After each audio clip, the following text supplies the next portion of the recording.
One of the bigger tragedies of the coronavirus pandemic has been the school closings that have forced nearly all American students into online classes. And it impacts everyone. Students, teachers, parents, next-door neighbors who can hear your Zoom school through the wall while they're trying to record a TV show.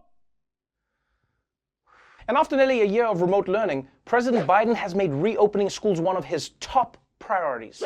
Sort of.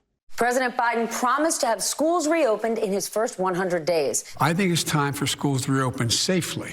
But the White House is struggling to explain what they mean by schools being opened. The CDC rolled out its guidelines for reopening schools, much to the frustration of some stressed out parents and students who have been looking for a way back to in-person learning.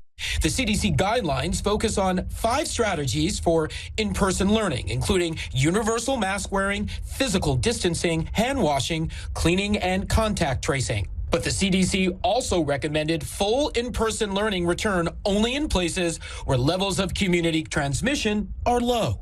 The problem, right now, almost 90% of American children attend schools located in high community spread areas, so-called red zones.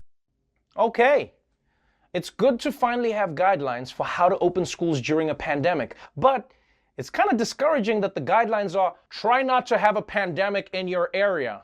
Because it's like, yeah, that would be nice, but we want to keep going to TGI Friday, so what's your plan B? But what do we expect? Opening schools is so intertwined with a global pandemic that it's bound to be difficult. If anything, it's a lesson to not make campaign promises.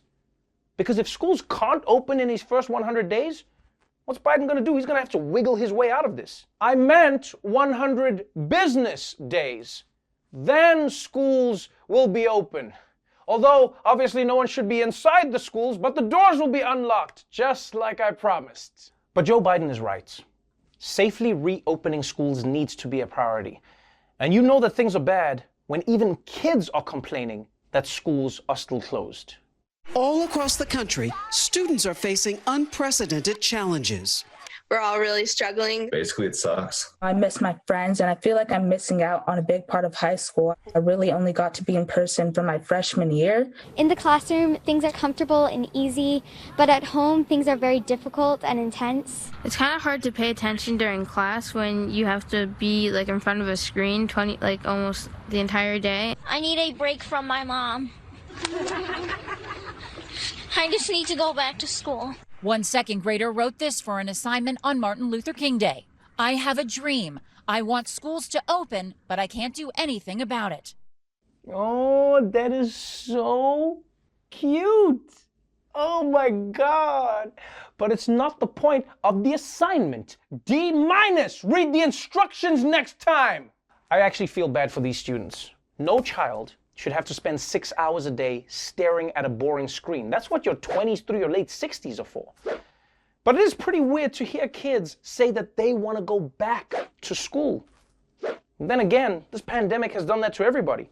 Every adult I know now is like, oh my God, I can't wait to be on an airplane again, sitting in that middle seat, squashed between 2 people's armpits while the flight attendant tells me that they're all out of the good crackers. Oh, I can't wait. And this is about more than just kids feeling cooped up. There's some evidence that their education is suffering and that their mental health definitely is.